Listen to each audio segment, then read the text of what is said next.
we go. This meeting is being recorded. Okay, that was crazy. Okay, so everybody, to remind you, here's the record.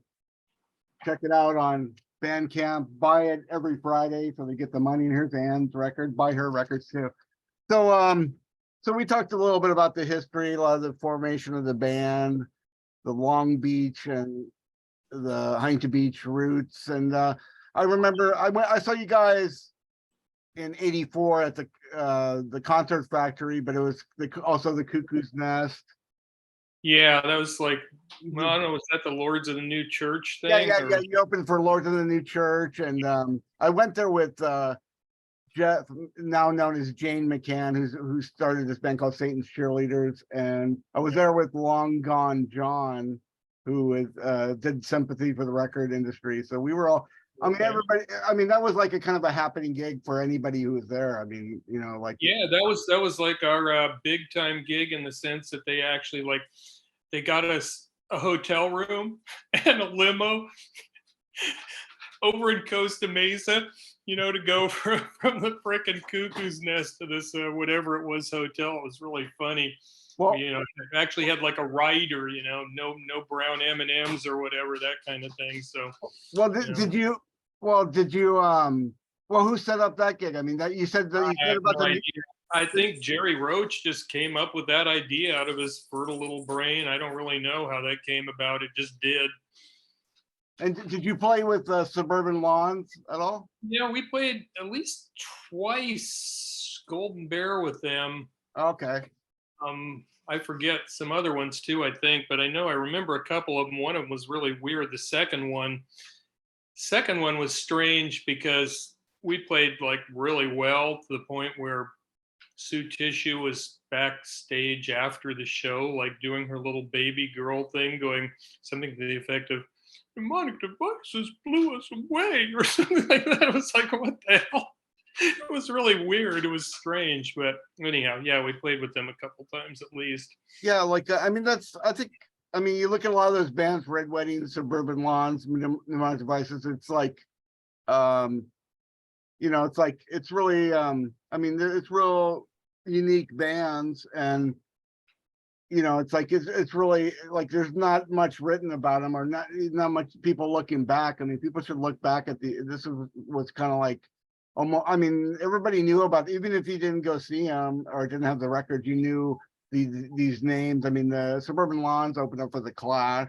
Yeah, they got some pretty big time things. Yeah, and looking back, I think their Suburban Lawns are really underrated. I think they're because I kind of had Get It Goes to Hell. It's like, okay, well, am I on board for this? But now I like it. I go, oh wow, these guys are good. They can really play. Yeah, I think there were a lot of bands that were kind of like that, where they, again, didn't really fit any specific genre, so it was hard for them to find a place. I mean, I don't know, some of them kind of slotted a little bit more into whatever, either new wavy or, some of that Hell Comes to Your House stuff, gloom, doom, death rock stuff. But a lot of the bands were just kind of, they weren't, I mean, I don't know, we speaking for us, I like pop music, but not just straight up, pop music. And so we always liked to write songs that we thought were going to be, catchy, potential singles, as it were. Nobody else seemed to agree with us, but we were never out trying to do something that was like, let's do something as freaking weird as we can possibly do, or let's whatever, that kind of thing. We were always trying to make good songs that we thought, our outlook was basically, well, 20 years from now, people will like us or something, which maybe is true. I don't know. But we do, it just was like a lot of those bands were like that, where we just didn't really fit anywhere particularly. So they tended to get forgotten. Well, did you ever tour at all? Did you tour anywhere, or did you ever go? Not really. We went as far as Las Vegas. We played something. What the hell was it? It was some big thing with like 4 other bands. I'm trying to think what they were. It was put together by Milton Berle's son. Yeah, I think I remember that. Yeah, it was like the Juju Hounds and Fibonacci's maybe. I forget. It was that was we were supposed to go to San Francisco once, and I can't remember what the show was. It seemed like it was supposed to be a pretty big show, and we like, we're getting ready and called up the club, whichever one it was. I'm forgetting now, and they were like, "Oh yeah, that got canceled. Sorry." It's like, well, thank you for letting us know before we, actually got in the car and drove up. So Yeah, because I went in '81. I drove up with China White, and they played two mm, shows at the Sound of Music and the Mabuhay Gardens in San Francisco in maybe December '81. And because by that time I knew a lot of the China, like in '80, I hardly knew anybody in Huntington Beach. Like, and then a year later, through a few people, I met all the China White, the Blades, like pretty much all the yeah, bands that were there. that was that place that we were practicing. That was like where everybody practiced: China White, Blades, Press, Screws, Crowd, Yeah. bunch of other weird things. Then the Rush cover band, that's Mm. important to have one of those too. Although that was Yeah. going on at the same time, there was kind of a new heavy metal scene going on in '81. Yeah, I kind of started up. It wasn't really happening. Although at that point, yeah, I mean, a lot of those bands to me seemed like they were heavy metal anyways. Some of them, TSOL, I guess. They Well, don't want us. They don't want us to remember about their album where they went heavy metal, but well, uh, I think that was a little later, but yeah, I yeah, think Christian Death, when they first started out, they were kind of a slow version of Black Sabbath almost, yeah, yeah, yeah, and yeah. they were a There little was bit. a lot of that. It was, yeah, but So all that stuff was happening in that same building, and we'd put on shows there too. That's like I was saying, I'd do security. where was that? Was that in It was Costa called Mesa? Paris Sound Studios, and it was over what the hell street? It was just in Costa Mesa, in like the Yeah, industrial district, and they had it all, divided off yeah, in little practice yeah. I studios. think I practiced there with one of my fledgling bands back in '82. I think it Okay. still exists somewhere. Yeah, somewhere off of Placentia there somewhere. Yeah, Uh, but they had a big back room that they would periodically try to record in, and then they'd put on shows sometimes. I don't know if they were still doing it by then. This was fairly early. Um, I'm trying to think who played. We had a couple of them. They're pretty wild because it's a big room, but it's enclosed. And there's not a stage really or anything. I think maybe you'd put up a little riser, and it just was like at the height of, you know, well, hardcore punk where I was supposed to be doing security. So, you'd walk around and you'd just be like, okay, no knives, thank you. This kind of thing. It was kind of comical, but it was fun. We'd I be think literally bouncing off the walls because the walls were all padded, so you could just like slam into those too. what was the goal of the band? I mean, you came out with the EP, you played a lot of shows. I mean, a lot of bands at the time like that were sort of successful, like Red Hot Chili Peppers, Jane's Addiction, or later Guns N' Roses. They would play LA as much as they could, so and just kind of constantly getting some momentum, and then they start playing nationally. Like now it seems like if you put a song on the internet and then you Yeah, I have no idea how it works nowadays. I haven't yeah, figured it out, it, honestly. it, it seemed like a lot of those bands, like, you became popular in the LA area first, and then you toured, or Yeah, you're trying to get the attention of the record labels then. yeah, we were more interested, honestly, in recording than touring. Although we were down for touring. Our idea was, and again, this was just part of the appeal of punk, was that there was that period of time when you could more or less do your own thing and still be, successful, which to us meant not becoming the next Michael Jackson, but being able to actually make some sort of living playing the music that you wanted without having to, completely sell out and stuff. And that was what we were aiming to do. Um, you know, just like I say, there was a time when there were all these bands where you were hearing bands like Magazine, XTC, all these things on the radio. They were and they weren't what you would normally have heard before. Pretty soon it evolved into where new wave became dance music, and it was like, oh, okay, that's not really what we set out to do. So I don't know. We never had any like really big plan. I mean, we thought we were good enough that we could, become successful in some sense. We thought we would be a band that could put out a series of albums, and progress as a band and Yeah. be somewhat successful. But we never had exactly a plan.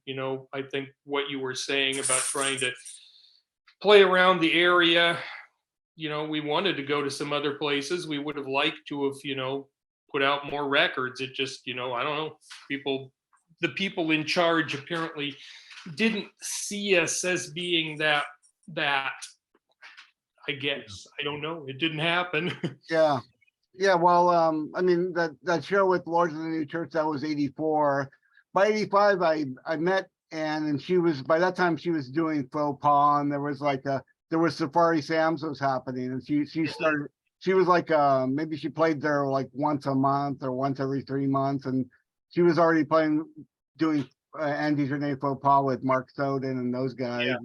Yeah. And Mnemonic Devices, by that time it seemed like Ann was going over to Europe a lot and just doing. Yeah, I don't know. I didn't really. I mean, by that time, I'd started a little restaurant, and the band was just like kind of, like 84 was just barely hanging in there.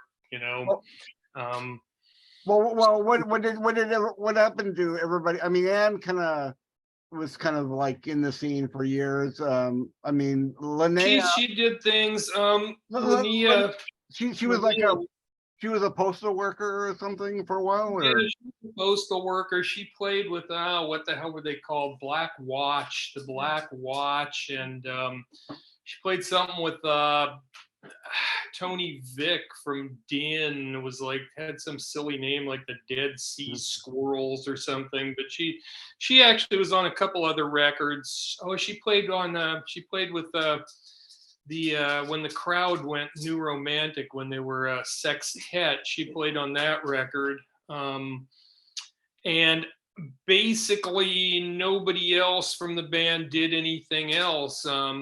Mike, the drummer, moved to Arizona and died from a fentanyl overdose somehow. Wow.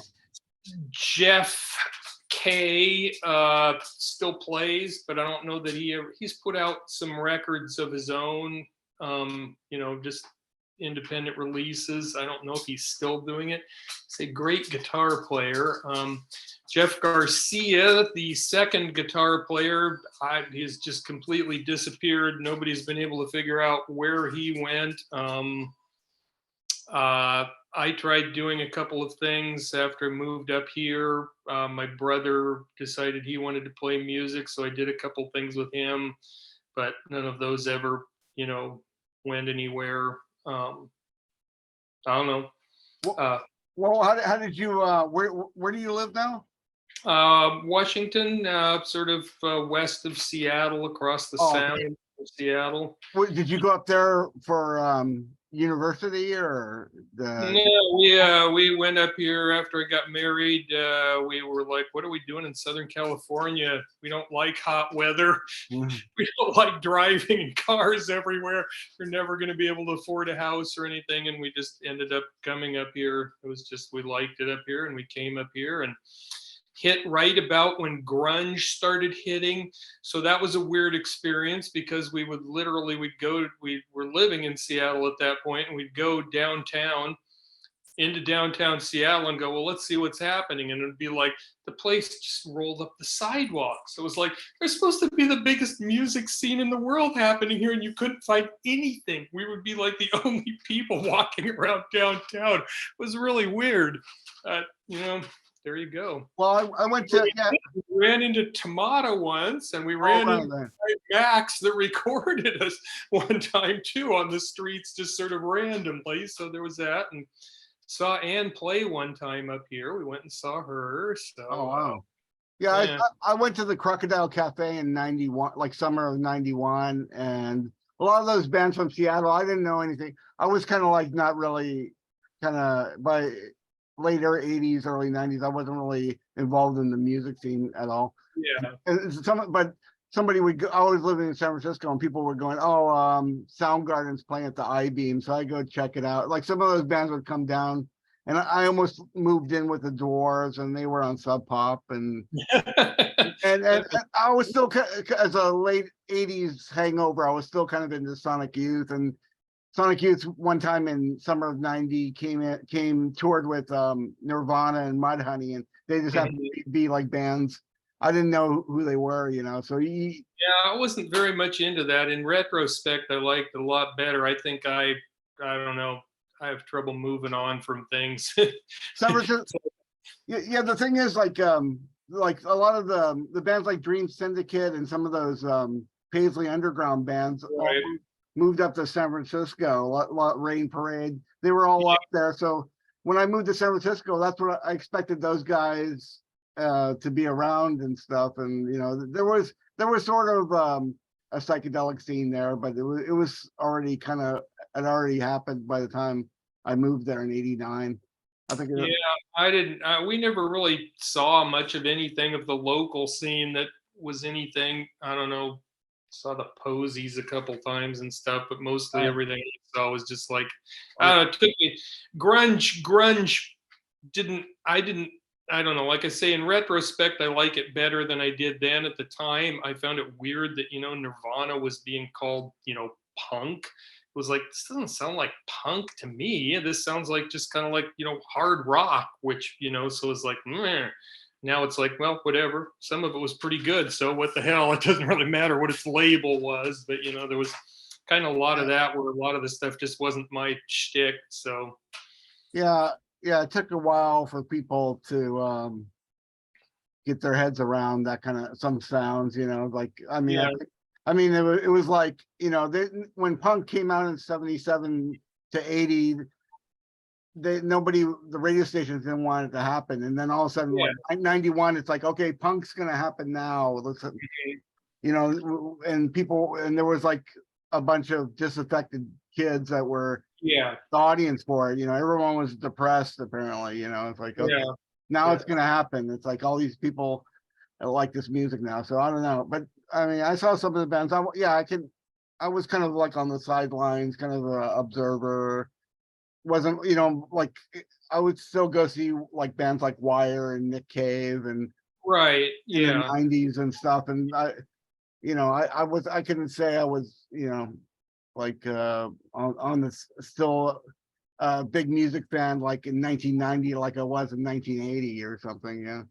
Yeah, I basically ignored everything from like say 85 to 95, and then I did a big catch up where I suddenly was like, oh hey, I missed all these things. I should have been paying attention. That's and I'm kind of stuck on those. I'm still back with some of those things. That's like me. I mean, because I went to Long Beach State in '84 to '88, and I wasn't really too concerned with music at the time. I kind of dropped out, and so that's how we get along. So when people mention bands, I go, oh, that must have been like in the early '90s because I don't even know who they are. Yes, exactly. But you've been fortunately you've taken all the tracks, the 20 or so tracks, and of Mnemonic Devices, and you put them on Bandcamp. They're there for people to listen to. So anybody. I wish we could have done a better job with it. I have no idea why. This is one of those great mysteries. We bought back our tapes from for the EP from Bemis Brain, and we had, other than the one thing we did with Dan Van Patten, which I guess I don't think we had tapes for that. I think that was just like he gave us copies and that was that. But with the other stuff we recorded at Max Sound, we had him store all of the stuff for safekeeping. And I don't know what, I don't know if he had like an epiphany in life or stuff, but he, got rid of his studio and apparently just dumped all our tapes. So it took us a while to figure this out, to track him down and find out what had actually happened. And it was like, really? So we no longer have any kind of master tapes at all. oh goody. So all that stuff that we had was either taken, we'd remastered it off of the vinyl or off of all the cassette tapes that we had of, mixes of things and stuff. So it could be a lot better, but I don't think it sounds terrible. I mean, most of it sounds pretty good. There's a couple little glitches and stuff, but that wasn't really the way I pictured that playing out. I never understood why that happened, because it wasn't like he didn't know Anne and couldn't have gotten in touch with her pretty easily. She was still living in the same place she'd always lived and that kind of thing. So it's like, Is that so? Is that everything? Is that all the music? Is that all the? More or less. There's a few other things I'd like to do. There are some recordings we made at practice that are basically just I think just boombox recordings, but pretty good ones. Particularly there's a couple of songs that I did co-writes with Jeff Kay. He'd come up with a riff and a few words, and I kind of fleshed them out. And there were a couple of ones that were Anne's songs that we kind of did together and stuff that I don't think any of those ever got played publicly, but honestly, I thought some of those are pretty good songs that I'd like to do. And there's a lot of live stuff. I'm not sure if that will ever. Yeah, because a lot of bands from the same time are bringing out other versions. They're bringing out live, live stuff. I mean, Yeah, some of them are limited vinyl releases and yeah. stuff. Are there any videos or any kind of other stuff that's in there? I think all of the videos have been put out that I am aware of. I mean, the only videos per se, rock videos that we ever made were for Telltale Heart, and I guess it was Mexico. And that was really weird. That was Skydell Wolfensparger, who's still around. I think he actually made a career in doing video and stuff. But at the time, he was 15 years old and wanted to do videos. And we were like, no, what the hell? We'll do videos. So we were living in this old hotel in downtown Huntington Beach, and so we lip synced, and he did these weird things, and he literally brought in a snake. He had Anne handling a snake and just these ridiculous things, and they're just they're so bad. It was just comically bad. So, but those were the only actual videos we ever made. Everything else was stuff either done live where somebody filmed it, or I think we did some lip syncing for Long Beach cable TV or something. Yeah, I was going to ask you about that. The Long Beach cable, that sounds like the record. That's a lip sync. Yeah. What about New Wave Theater? Is that a lip sync or is that live?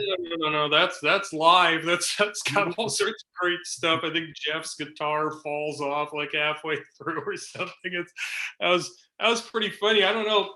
I hope that a lot of the copies that I've seen of it have this really weird sound. It has this tremolo to it, which I think I finally found a good copy of it somewhere and got that out. But no, that's all live, and most of the ones that are from public access TV and stuff are live. There was the one thing where they had us do lip syncing to it for some reason. I can't remember what that was for. Well, let me ask you. Well, out of the bands from the New Wave Theater era, I mean, which bands are your favorite that you still like to listen to, or that you liked at the time, or is there any other bands that you liked?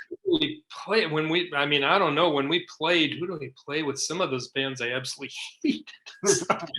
So there's more hate than love there. No, that's not true. I'm just thinking about one in particular. When we did New Wave Theater, one of the bands was that, what were they called? Killer Pussy. Oh yeah. I fucking hate novelty songs. I'm sorry. I have a good sense of humor, but I hate songs that are just pointless. I can't remember who else we played with on the show. That's weird. How the way they did that was weird.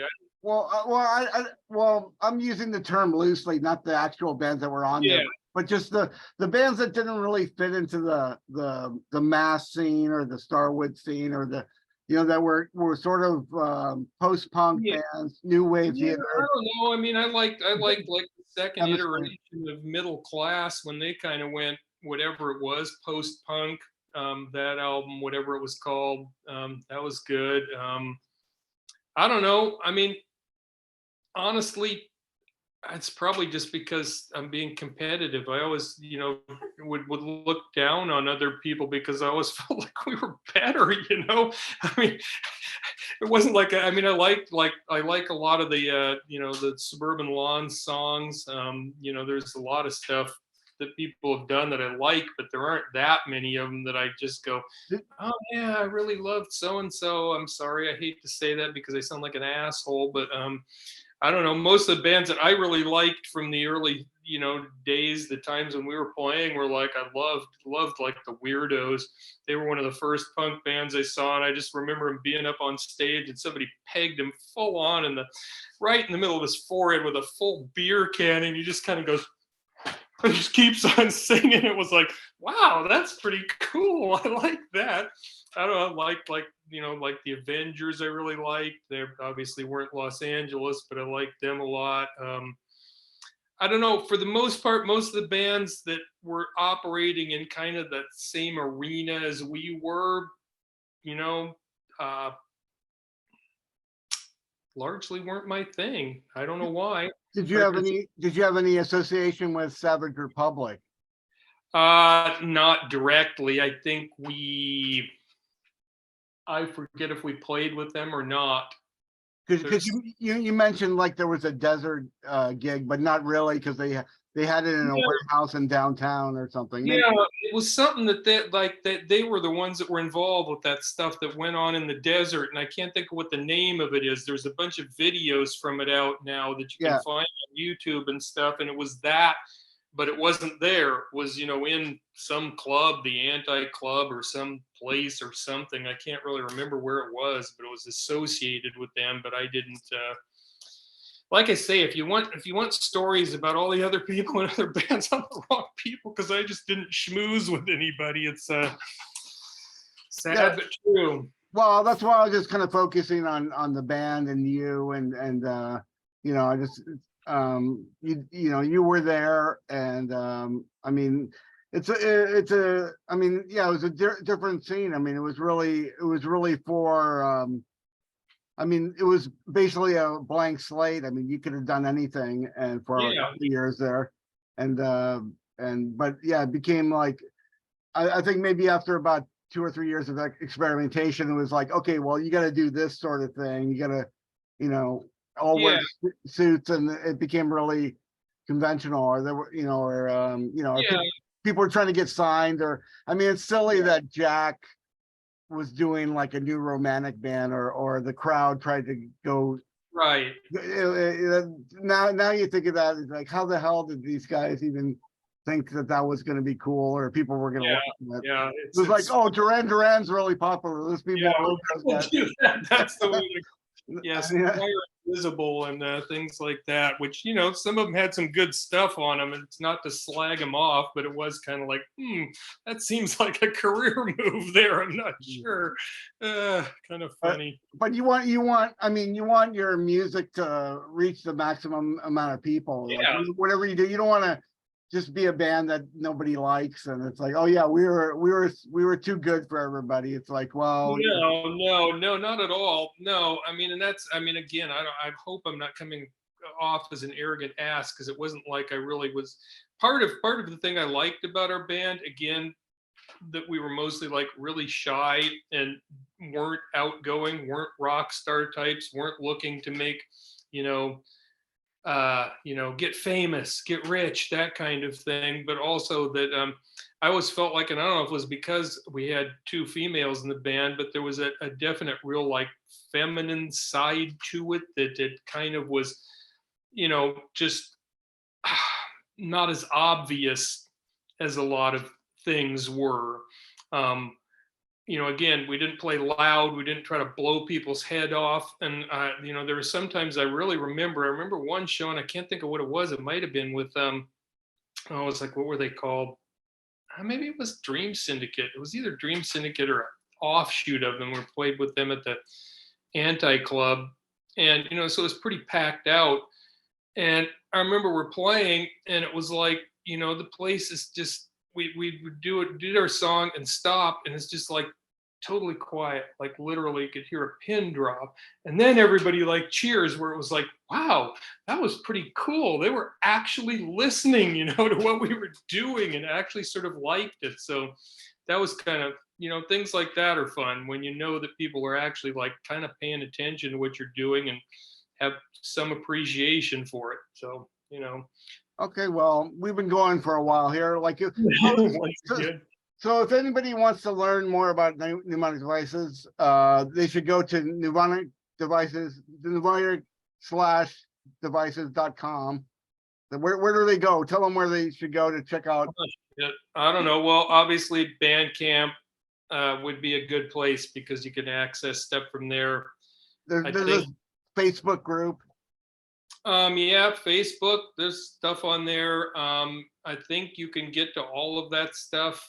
I don't ever do this. I don't have it written down. Mnemonic Devices. I think it's under mnemonic_devices.com is sort of the web address, if I remember right. It's out there. I'll put some links in the interview, and I've seen you play a few times. I mean, your band's a big mystery to a lot of us out here, and maybe not. We are really mysterious. Hopefully, people will go check out the music. Buy it on Bandcamp Friday. Buy the whole thing. The 20 plus tracks there. Check it out, and I'm going to be listening to it. Okay. Well, that's good to hear. I hope I didn't bore you too much. No. Here's the and talk to somebody who's more interesting than I am. No, but this is a start, and somebody's going to come along and do a book about new wave theater, and definitely and the LA post punk, and I think there's some people out there researching it now. I haven't seen anybody who's really gotten it all together yet, but I know there's somebody doing trying to get a documentary about suburban lawns together. She's been doing it for a while. I mean, there's somebody's going to come along and write about Frontier Records and Bemis Brain and Dr. Green Records, and there's a lot of interesting labels from that time that are really worthwhile. And Mnemonic Devices is one of the bands, one of the main bands. I mean, it's they kind of fallen through the cracks, but let's revive it. Let's put that flag out there for Mnemonic Devices and see. Who's going to salute it out there. Okay, well, thanks for talking to me. We're gonna let's see how we can do this thing. Stop.